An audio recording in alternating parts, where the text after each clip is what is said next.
Great, and we'll be live in just a few minutes. Uh, Give me a 10-second countdown. sure. Yeah, we'll be live in 10. 5, and it's all yours. Thank you.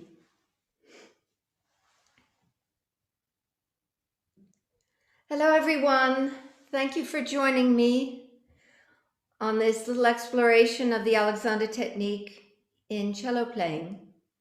I've got a 4-part series, and this is the first part. It follows on from my cello chat of the summer, which was called The Miracle of Coordination, Ease versus Effort. Let's spend a few moments before starting with this simple movement, and I'm going to put this screen away so that we can see each other better.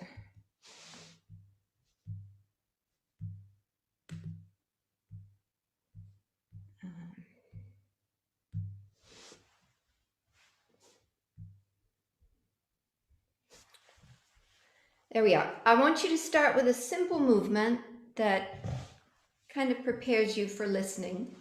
You take your 2 hands, place one under your arm on either side, and just let your shoulders rest on your hands.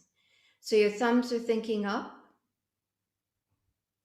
and your fingers are thinking towards your back.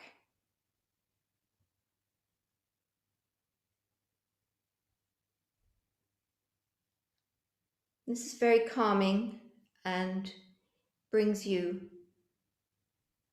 into the moment.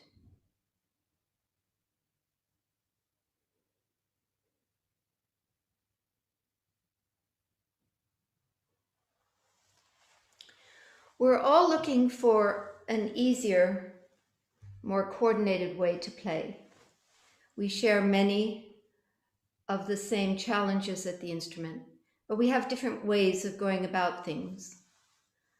My journey has been through the Alexander technique because I had a fascination with the larger issues of coordination, how it works, and what works against it. My journey has been a long one, and it's still ongoing, but I have decided today to share 2 fundamental aspects of the Alexander technique: principles of human movement and presence of mind, how you move and how you think. They are really one and the same. Thinking manifests in movement.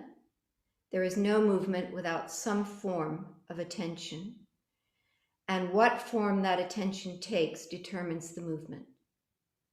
Alexander had a great word for it: psychophysical, mind-body, long before there was the popular term. Your path is your own and it belongs to no one else, but I hope you'll find something useful to take from this series. So let's begin.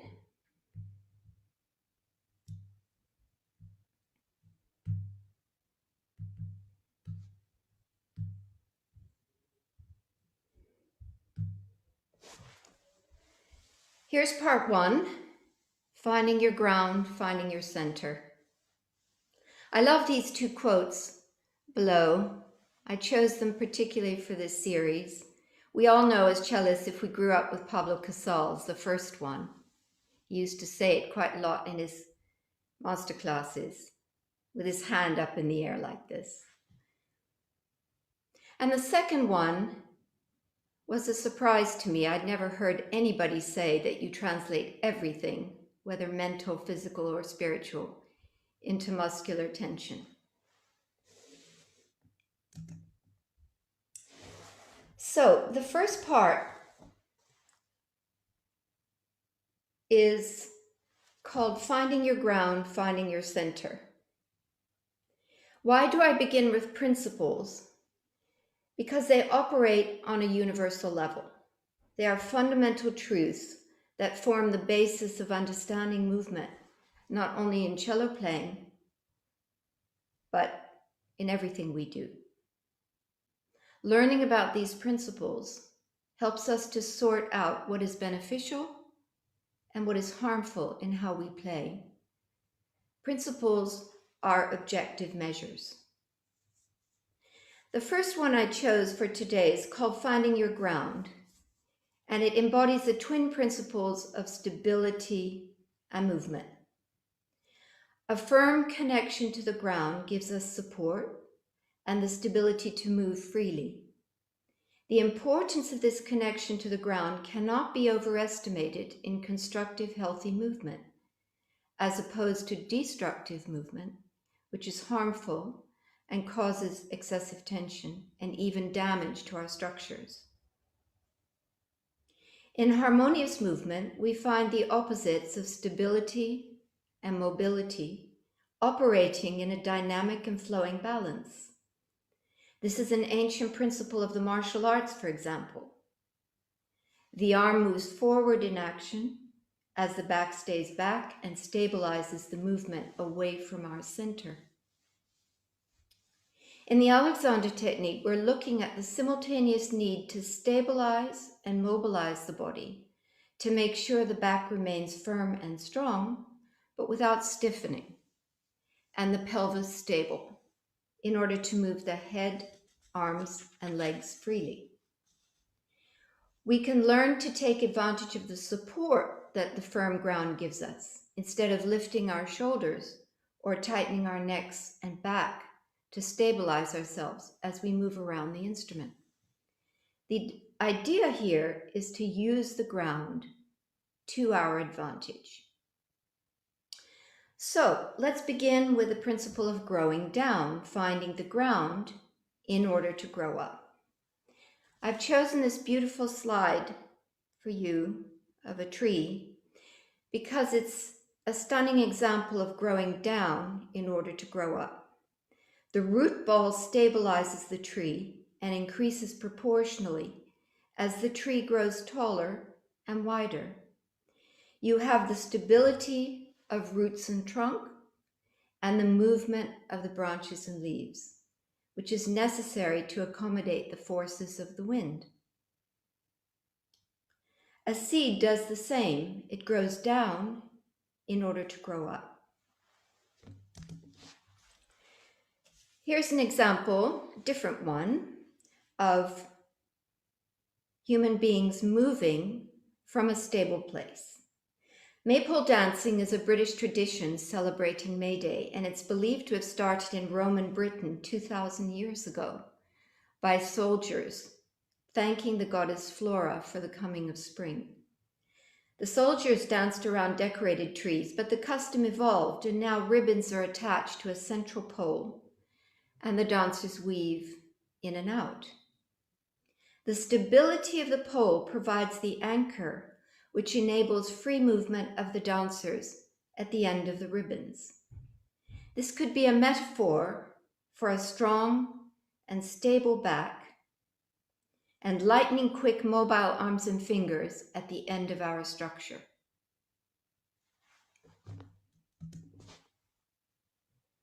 The wheel dates back to the Bronze Age, 3500 BC. It took that long for someone to invent it, and it's still a concept with us today, one which has never been significantly improved upon.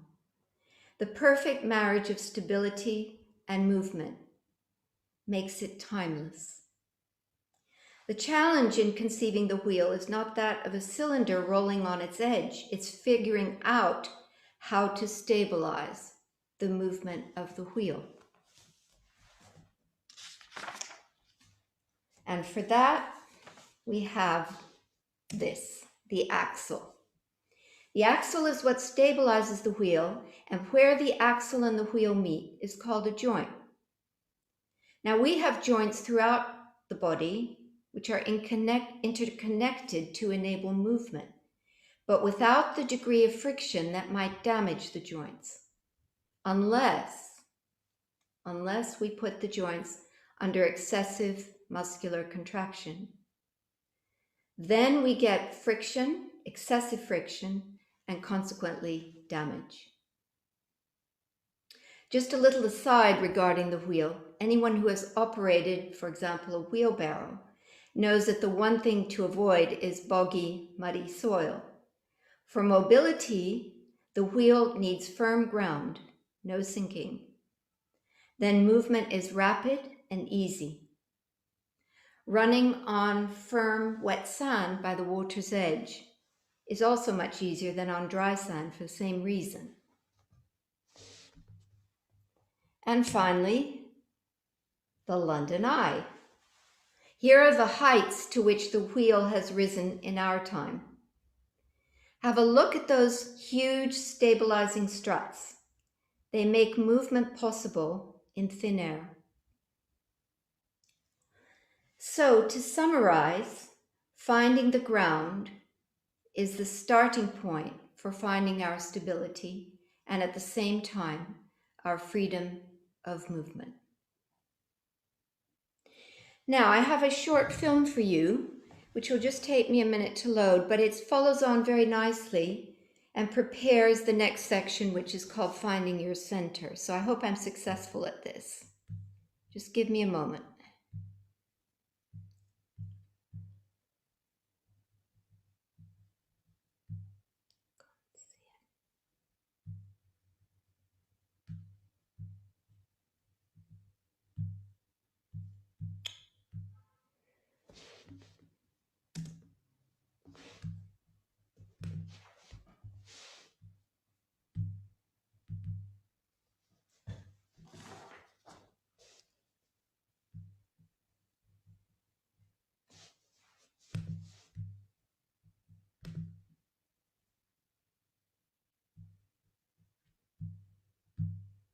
Selma, would you like me to share that video?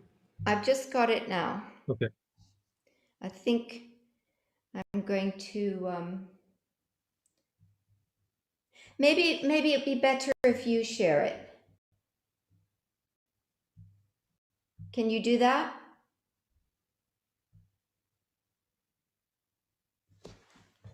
Yes. Can you see this now? Yeah. If we can put it on full screen.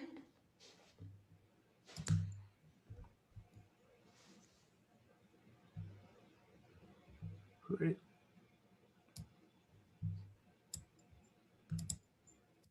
About health and fitness are mistaken.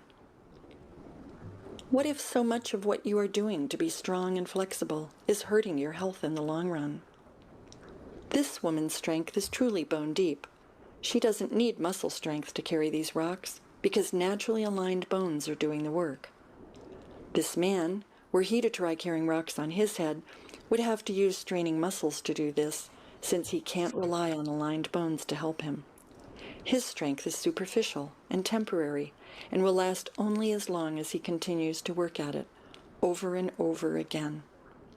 Our culture's emphasis on sculpted muscles and rock-hard abs may have come about from our having forgotten along the way how to inhabit our bodies as intended by our design. As young children learning how to walk, no matter where in the world we are born, each one of us has to find the central axis, or plumb line, along which the joints that carry our weight, ankle, knee, hip, and shoulder, line up. Although babies don't understand the details of what they're doing, once they have figured out how to stand and walk without falling down, their leg bones serve as vertical pillars.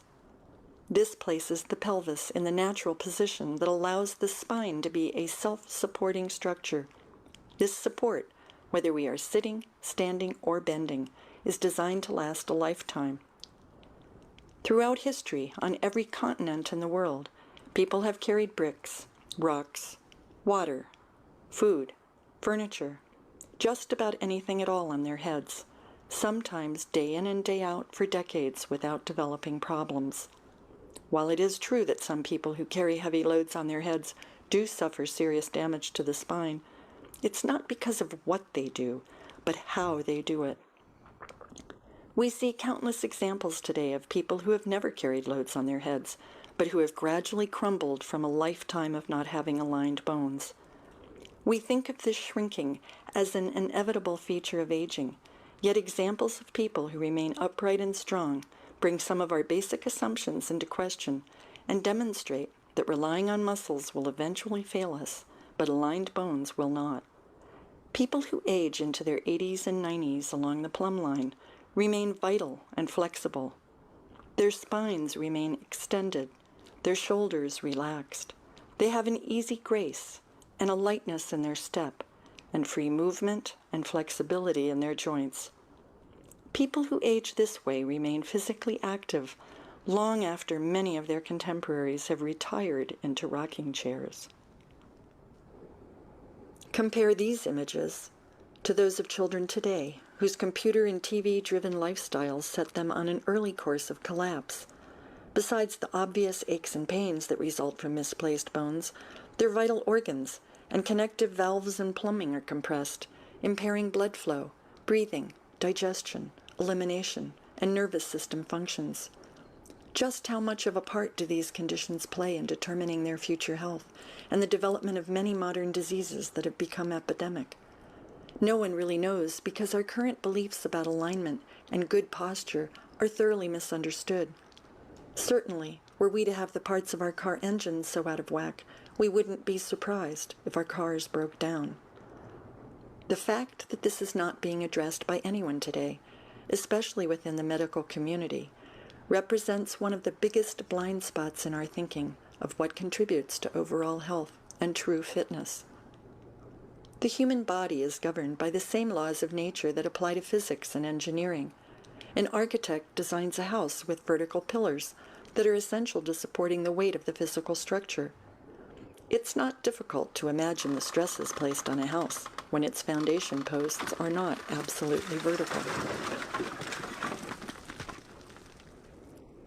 Welcome to the land of suck and tuck, where as an entire culture we are taught to tuck in the butt, suck in the belly, lift up the chest, and draw the shoulders back.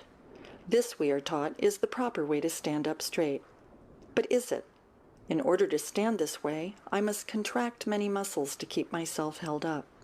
Not only does this shorten the back of my spine, squeeze my organs, tighten my diaphragm, and thus affect my breathing, it pulls my leg bones off the vertical line. When I let go of the muscle tension that is holding me up, I collapse, for I don't have aligned bones to support me. In both cases, whether I am collapsed or pulled up, my leg bones are not vertical. Take a look at what happens, even when I'm working to hold myself up, if someone presses on my head, mimicking the effects of gravity over many decades. Like a building without foundational support, I crumble. Notice how different things are when I am supported by vertical legs. Here there can be a relationship between pelvis, ribcage, shoulders, and skull that provides maximum length through the spine. If someone presses on my head now, as hard as he can, I am able to easily withstand the forces of gravity, or rather stand with gravity, not as a victim, but as a partner in natural living. Knowing these facts causes me to change the way I exercise, the way I might practice yoga, lift a heavy box, or bend to tie my shoes. Over time, as I apply this awareness, my body gradually realigns itself. Here's the good news. Just about anyone can relearn, with a bit of practice, how to return to the natural design that brings us into physical alignment with an essential aspect of who we are as human beings. In this way, we become free to be genuinely strong, easily flexible, and comfortably healthy for the full length of our lives. Thank you, William.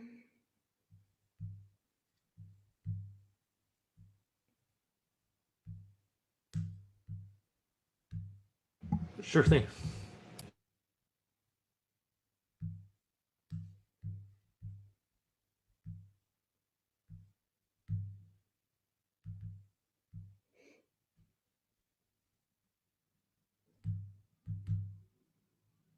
Nope. So I hope you can hear me. Are we back on, William? Yes. Yes, great. I believe your camera is off, though. Yeah. So, yeah, you're right. I turned it off for the film. Great. Okay, let me move it up here. Oh, there we go. Okay, I hope you enjoyed that little excerpt. It's very illuminating, I think, and it cast an important light on what we mean when we say posture, which is the common term used for quote unquote holding ourselves up. But in my second part of my talk, which is finding your center, it's important to know the line of gravity and how we can move up against it. So we can use gravity to positive effect. It helps us. In fact, we couldn't go up without it.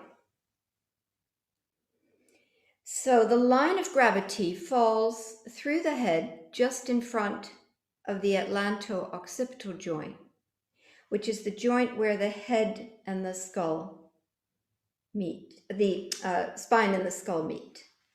Then along the front of the spine, into the hip, through the knee, along the front of the ankle, and into the arch of the foot. Now the head weighs about 4.5 kilos, an adult head. And so that's quite a lot of weight to support.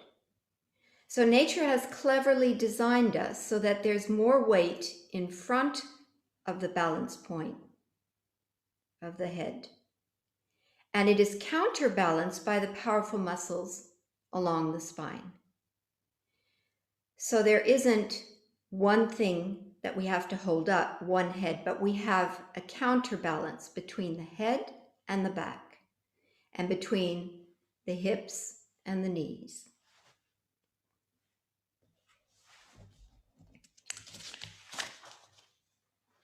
So I'd like to talk a little bit about head balance. This is tricky. William, are you able to bring up the next slide? I could try to share my screen. I have to go back out again because I'll go back out and come back in. Sure. Okay.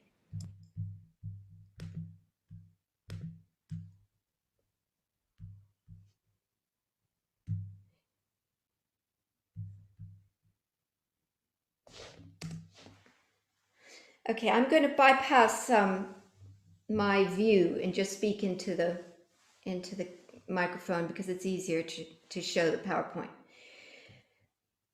This is an illustration of the challenges we face in balancing the head.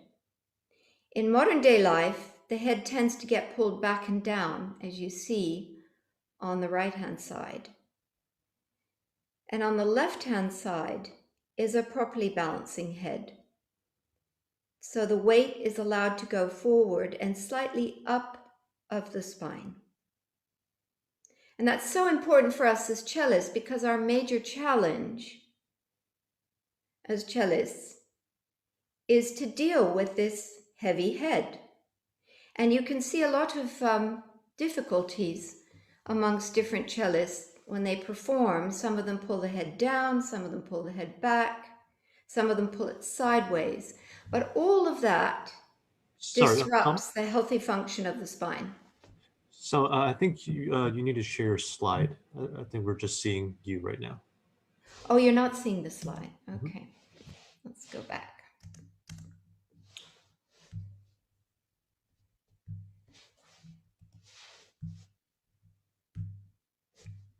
Okay.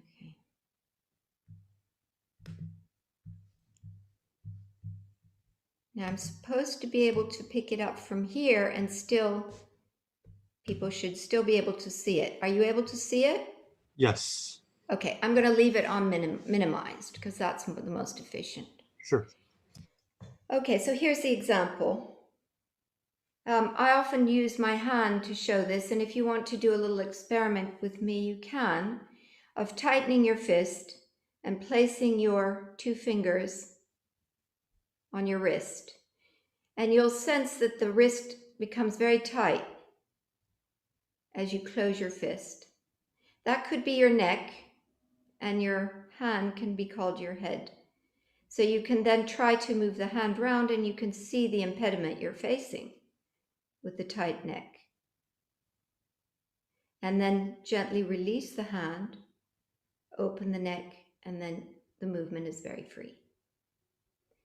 So that's an illustration I use in my early lessons with musicians, just to illustrate the power of a thought, a simple thought, to allow the energy to flow more efficiently.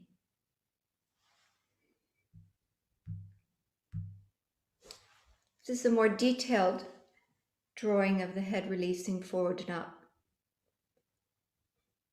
and then how it gets pulled back and down.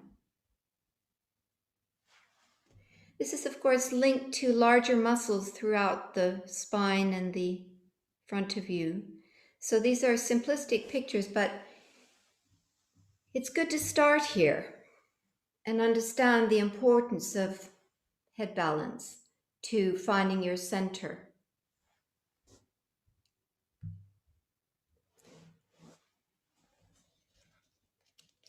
Now, in my own work at the cello, I always begin with the practice of quieting the attention in order to bring these principles into my work. So now we're looking at how the principles can come into practice. I think the essential first step to finding our ground and finding our center is to finding quiet. I always begin with this practice in my own cello practice. So I'm not with the instrument, I'm with myself first. And it's a means of preparation for my daily work. And the inner stillness that's cultivated through years of this practice is useful in so many ways. It's useful in memorizing, it's useful in rehearsal, it's useful in learning. It's like a reservoir and you just can draw on it, you can drink from it. The practice is also a starting point for recovering good coordination, undoing the interferences. It cultivates the presence of mind I spoke about earlier. It improves our listening. It develops the sensory nervous system to fine degrees of touch. It opens the visual system in ways we'll discuss throughout this series. It's like tuning your instrument before you play. In fact, my first Alexander teacher used to call this work tuning your inner pitch. So to summarize, learning to enter into that quietness and to leave yourself alone permits a different quality of attention, of thought to emerge, which helps us to observe how we're interfering with our coordination. Now you can practice these steps seated with or without your cello. I do it both ways every morning. And we're just going to take a moment and see if we can make use of this now.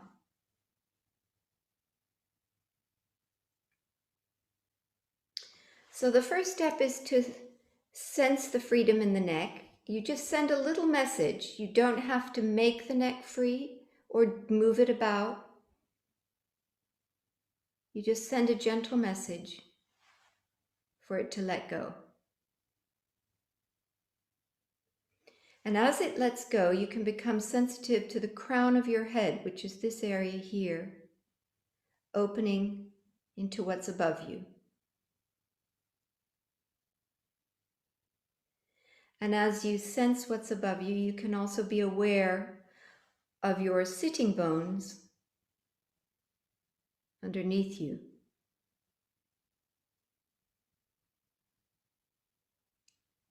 And then your feet below you, spreading into the ground. You can recall the picture of the tree and how the roots go down and spread out. And then what's behind you, your back lengthening and widening into the space behind you.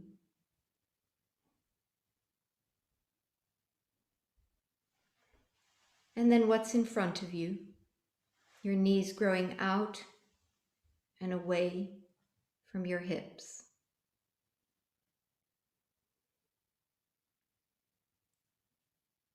And finally, what's all around you? 360-degree attention. Being aware of all the space that surrounds you.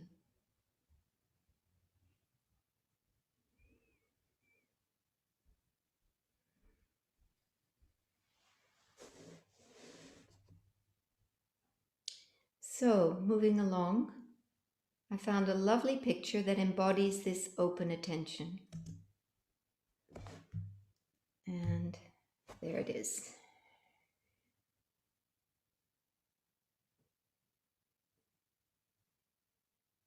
You can see the watchfulness and at the same time the stillness.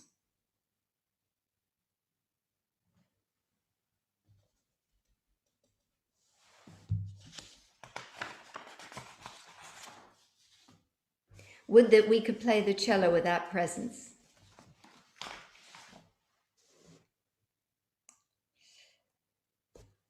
Okay. So now I would like to talk a little bit about how we can find our ground in standing. If you have a space in your room and if you want to take part, if you can find a corner of a door or a corner of a wall, I'd like you to place your spine against it and your feet about hip width apart. So I'm just going to demonstrate here what I would do. I hope you'll be able to see me.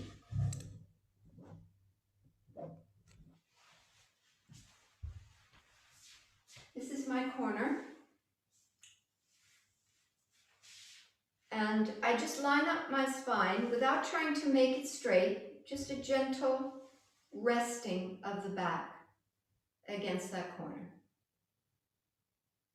I call this exercise the tree, and I often start my pupils with this first step of being aware of what's above them, what's below them, and what's behind them. Opening our attention and noticing those three dimensions, what's above you, what's below you, and what's behind you. You don't have to stand still, you can gently rock from side to side. But the wall provides two very important things for us. It provides an awareness of support for the back, and it also activates our attention towards our back. If you think of it, you're moving through daily life, and you're always taken by what's in front of you and what's going on, the next thing that's going on in front of you. But we're never encouraged to pay attention to our back and what's behind us, that dimension of back and up. The other thing that the wall gives us is a sense of the vertical, because walls are vertical, and so they're very efficient for showing us which way is up. Now you can join this with a little bit of movement in the arms if you want, or you can step away and you can move your arms side to side, front, back, or in a swing. But all those ways, it's good to maintain the awareness of where the movement is originating from. It's not originating from shoulders, it's not originating from arms, it's originating from your back. Powerhouse is in the back. So those are little movements you can do after you practice your attention. And they can actually be used throughout your practice to provide relief and little awareness breaks, I call them. They're comfortable and comforting. Okay, seated work now. Let's take a look at that. So we'll share the screen again.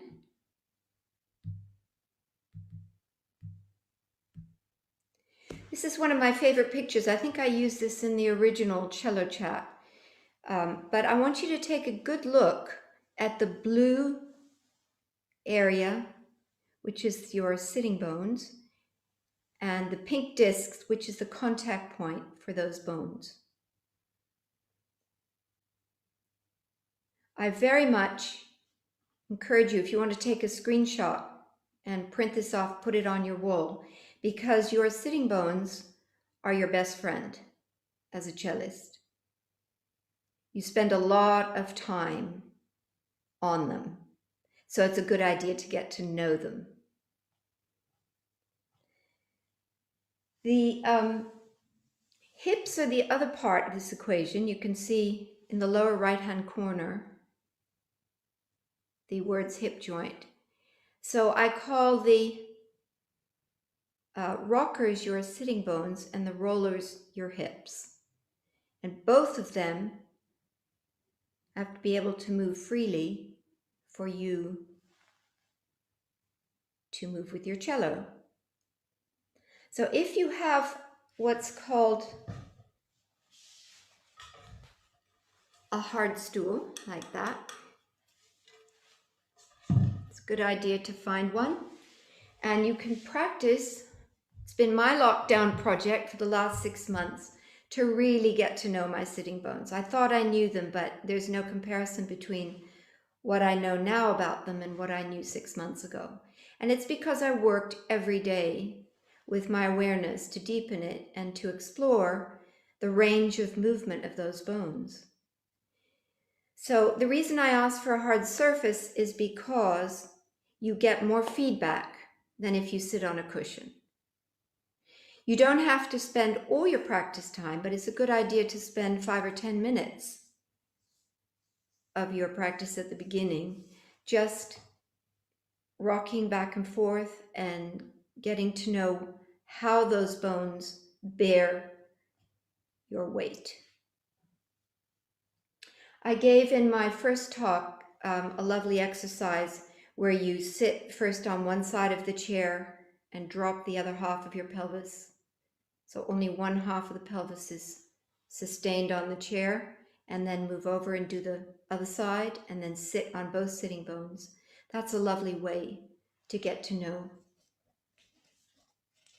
your pelvis. Now I have 2 exercises which I do, and I'm going to move a bit away from the camera so that you can see better.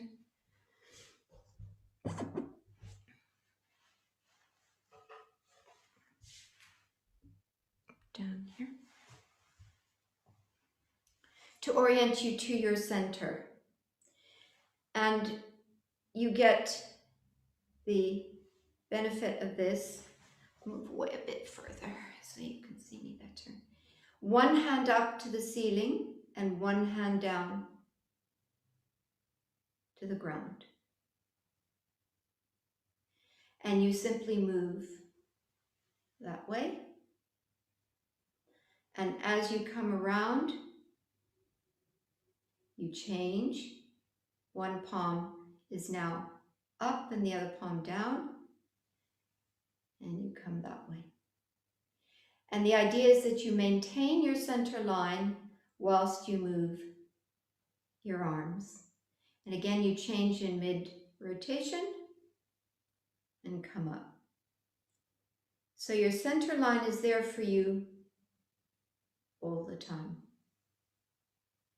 Sometimes you can turn this way and you can continue the movement. And you still have the vertical even though you have your rotation. And you can turn to the other side.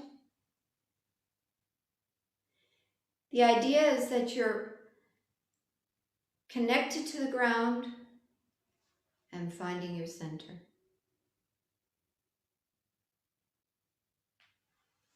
And that is the beginning of your freedom of movement. And that's my little talk for today. I look forward to hearing your questions if you have any, and hopefully being able to shed some light on them. Thank you, William. Sure. We're just waiting on any questions. If anyone has any questions, please comment down below. Are you going to send them to me through the iPad? It will be through the Zoom chat.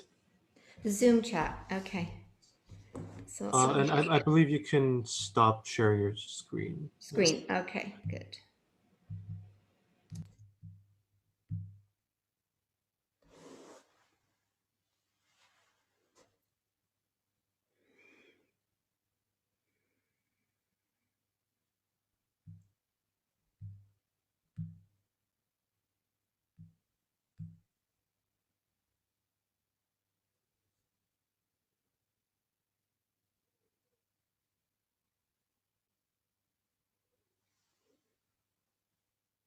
Shall I just speak into the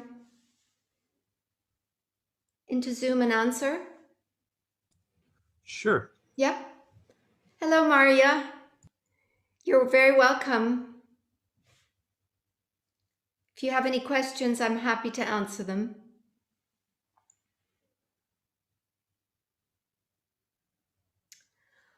I think that they're different.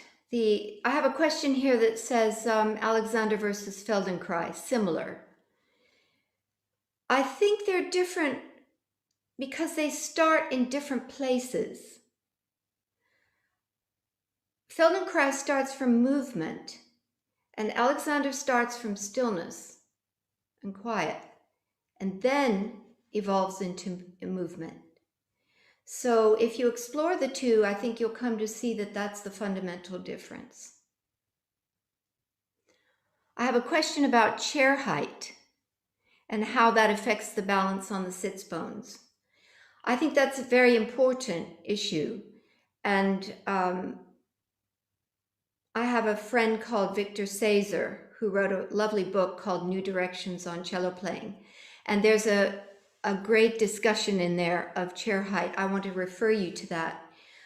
I sit on a chair that's just slightly higher than my knees, but not much. Not much. But if you really want a long discussion about chair height, I would refer you to New Directions in Cello Playing. That's a very comprehensive discussion. Maria asked me, do I encourage the use of cushions? And I would say no. I like hard surfaces. I don't always sit on hard surfaces, but I like them because they give me feedback. And feedback is what helps me to maintain my awareness.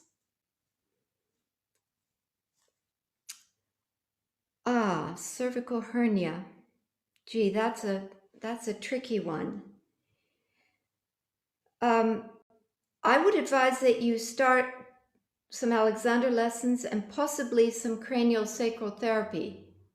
If you've had any experience with the latter, that might be an option, but of course you have to consult with your practitioner about that to see if they recommend it. And I believe that's all the questions we have for now. If anyone has any further questions, please feel to comment them, and just after the stream is over, and we'll try to address them in the next cello chat. But Sure.